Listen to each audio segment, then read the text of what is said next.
एक सरकारी नौकरी, एक पुलिस वाला चुनाव लड़ रहा है। मैं सर्विंग हूँ सर। मेरी तैनाती 6th बटालियन में है, दिल्ली पुलिस की 6th बटालियन में। वर्दी और माला पहने व्यक्ति अपने आप को दिल्ली पुलिस की 6ठी बटालियन में तैनात सिपाही बताता है और इसने इस बार चुनावी मैदान में अपनी ताल ठोकी, वो भी उस सीट से जिस सीट ने 6 बार दिल्ली को सीएम दिया, नई दिल्ली विधानसभा सीट से। इस सीट से चुनाव लड़ रहे सिपाही के चुनाव लड़ने की चर्चा इसीलिए थी क्योंकि इतिहास में ये पहली बार हुआ होगा जब किसी ऑन ड्यूटी पुलिसकर्मी ने दिल्ली में नॉमिनेशन दाखिल किया और चुनाव लड़ा।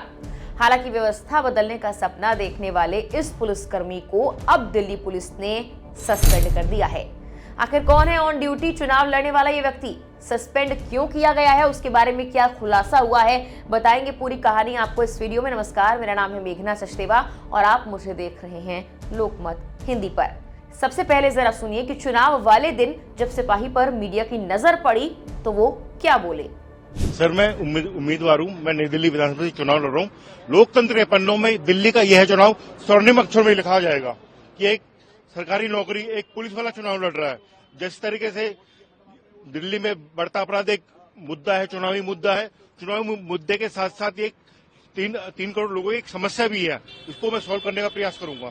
जैसे आज वर्दी में भी है तो क्या सर्विंग आप है या फिर आप? मैं सर्विंग हूँ सर। मेरी तैनाती 6th बटालियन में है, दिल्ली पुलिस की 6th बटालियन में। आप कांस्टेबल हैं? जी सर, मैं कांस्टेबल हूँ। कितने साल हो गए आपको सर्विस के? मुझे सर नौकरी करते हुए 22 साल हो गए, दिल्ली में रहते हुए 40 वर्ष हो गए। मैं एक दिल्ली का पहले नागरिक भी हूँ। मुझे दिल्ली के लोगों का दर्द, इनको क्या समस्याएं हैं, उसको मुझे भली भांति जानता हूँ। साथ के साथ मैं दिल्ली पुलिस में 22 साल मुझे नौकरी करते हो गई, दिल्ली पुलिस की कार्यशैली उससे मैं भली भांति परिचित हूँ। तो मैं दोनों मिला के पब्लिक की जो अपराधी की समस्या है उसको सोल्व करने की पूरी कोशिश करूंगा। कोई परमिशन वगैरह लेनी होती है मतलब क्योंकि आप सर्विंग है तो? सर, राजस्थान विधानसभा 2023 में एक सर हाईकोर्ट ने ऑर्डर दिया था। एक सर डॉक्टर साहब लड़े थे, गवर्नमेंट नौकरी करते थे सर वो, तो राजस्थान हाईकोर्ट ने ऑर्डर दिया था अगर आप जीत जाओगे तो विधानसभा जाओगे और हार गए तो ड्यूटी पर आ जाना। तो यही रूल मेरे ऊपर भी लागू है सर। तो आप इंडिपेंडेंट हैं या? मैं इंडिपेंडेंट हूँ सर और मेरा चुनाव चिन्ह है जूता। जूता एक ऐसा हथियार है सर जिसे देखकर भ्रष्टाचारी बहुत दूर भागता है। दिल्ली पुलिस के कांस्टेबल पंकज शर्मा ने हाल ही में हुए विधानसभा चुनाव में नई दिल्ली सीट से चुनाव लड़कर सभी को हैरान कर दिया। उन्होंने ऑन ड्यूटी नॉमिनेशन दाखिल किया, चुनाव लड़ा। अब इस मामले को लेकर दिल्ली पुलिस ने एक्शन लिया है और पंकज शर्मा को सस्पेंड करने की खबर भी सामने आई है। रिपोर्ट्स के मुताबिक कांस्टेबल पंकज शर्मा ने सरकारी नौकरी में रहते हुए नई दिल्ली विधानसभा का चुनाव लड़ा, जिसके लिए उन्हें निलंबित किया गया। इतना ही नहीं, पंकज शर्मा ने पुलिस की वर्दी में प्रचार भी किया था। साथ ही दिल्ली पुलिस और चुनाव आयोग दोनों को गलत जानकारी भी दी थी। इसके बाद दिल्ली पुलिस ने उनके खिलाफ विभागीय जांच शुरू की है। दिल्ली पुलिस की 6वीं बटालियन डीएपी के पुलिस उपायुक्त हर्षवर्धन वी स्वामी ने पंकज के चुनाव लड़ने और उसके खिलाफ कार्रवाई की पुष्टि की है। पुलिस उपायुक्त की ओर से जारी ऑर्डर में कहा गया कि सिपाही पंकज शर्मा को राजनीतिक और चुनावी गतिविधियों में शामिल पाया गया है। बता दें कि सिपाही पंकज शर्मा ने 2025 के दिल्ली राज्य विधानसभा चुनाव के लिए नई दिल्ली निर्वाचन क्षेत्र से निर्दलीय उम्मीदवार के रूप में अपना नामांकन दाखिल किया था।